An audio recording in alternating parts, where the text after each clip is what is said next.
Good evening, and thanks for joining us here at AfroSolo TV. I'm Thomas Robert Simpson, the founder and artistic director of the AfroSolo Theater Company. We're very, very happy that you're here with us. We hope you had a great day today. It's been wonderful. Trust me, we're going to have a wonderful conversation here. You may know that in August, we will be celebrating our 15th annual AfroSolo Arts Festival. We have a wonderful lineup of people for that event.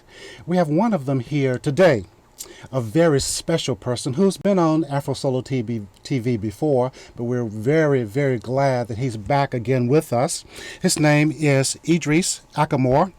He's the founder and the co-artistic director of Cultural Oddessy.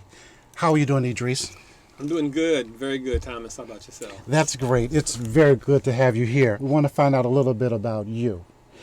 Where are you from? I grew up in Chicago, on the south side of Chicago. And so, I think that always, to a certain degree, is a lot about my formulation, like where I came from. So I'm still, they say you could take the boy out of Chicago, but you can't take Chicago out of the boy. So when you think about being from Chicago, what comes to your mind? What does that mean? Well, Chicago is a very hard-working town. Okay. I mean, it's known for its work ethic. Yes, absolutely. And so I think that's one of the things that I continue to bring with me. Another is, I think, the concept of self-reliance, independence, because growing up on the South Side, I mean, that was one of the largest black communities in the country, South Side of Chicago. So much happened, so much was birthed there, so much originated on the South Side. I mean, so many people passed through, so many important cultural icons passed through the South Side. So it's the South Side where the blues gets its fame from. Chicago? Is that part of the area of the blues? Oh, absolutely. Well, the South Side was where black people were. Okay. And then you had the South Side. Also had the West Side. Okay. So there was also a lot of blues coming out of the West Side. And then later it's been very much Chicago has become very, in many ways, somewhat mixed, but it always was a very segregated city. I mean, Chicago was like you had your communities, you had your Polish community, you had your black community, you had your Irish communities, and they were very demarcated in many ways. But a lot of that has changed since, so there's much more fluidity right now. And I know like there was a big blues scene that sprung up on the north side, like on the Rush Street and Old Town, because that's where people were also going to hear the blues. And you had the West Side. So yeah, it was all kinds of, and then jazz as well. But particularly in my generation, there was a concept of business sense, to do for self. And one of the most important organizations, artist organizations, musical organizations that ever existed was the Association for the Advancement of Creative Musicians, AACM, which has become is world renowned and quite famous for what it accomplished in this very harsh environment of black South Side of Chicago. Well, that work ethic that's part of the DNA of Chicago. I see it in you, in what you do, how you work, and your discipline. And you're being a mentor for other people, for hopefully some of us will grasp onto some of that too. So thank you for sharing and having that and sharing it with us and letting us see it become alive. Because even outside of the arts, I wonder sometimes about us as a people having that work ethic. Or not having that work ethic, but using it as well as, some people like you do. So how were you first introduced to the arts, though, back there? Basically through my family. I mean, I began at that time in the 50s. It was very important for black families. Mother and father, it's very important for them to have their children have music lessons. So I was basically taking music lessons from the time that I can remember. Basically when I was 6, 7 years old. Those were my earliest memories. And beginning on different instruments. So music was really always a part of my family life. Just a part of your life. So music came before theater. Oh, absolutely. Okay, when did Absolutely. theater kick in?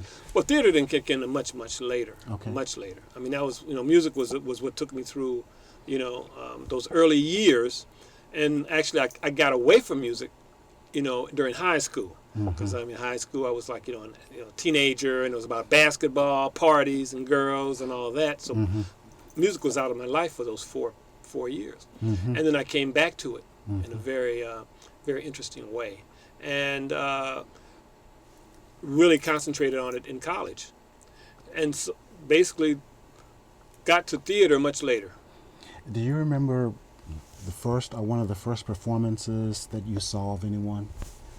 One of the first performances I saw, I can remember one of the first performances I was in. Okay. And I'll never forget being about 8 years old, and there was a community person in my neighborhood who put together a band of all of us kids. And that concert, we did a concert. I remember going to that concert, and I remember being so excited that I forgot my trumpet. Oh.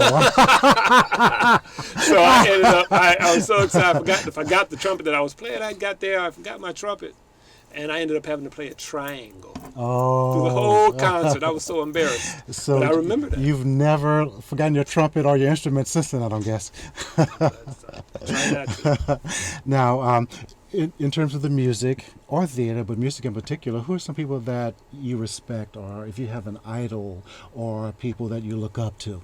Well, I listen to a lot of, I always listen to John Coltrane, of course. I listen to Train, always have listened to Train.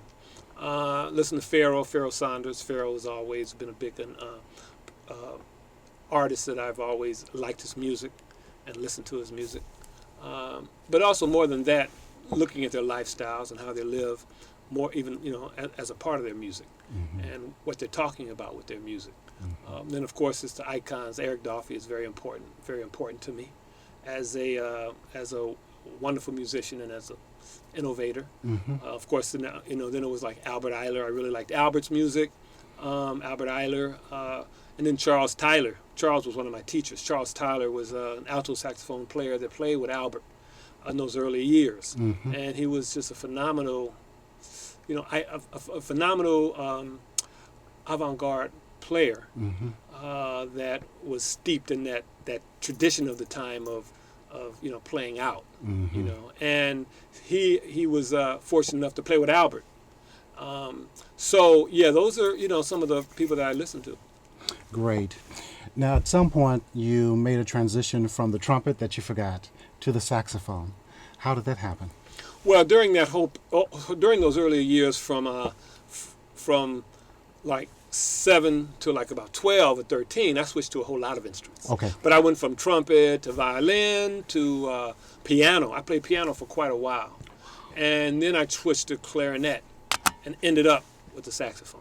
And then I put the instruments down at that point, and was for 4 years I had no inkling that I was going to pick them back up. I was just into basketball, and just being a teenager and growing and being in high school.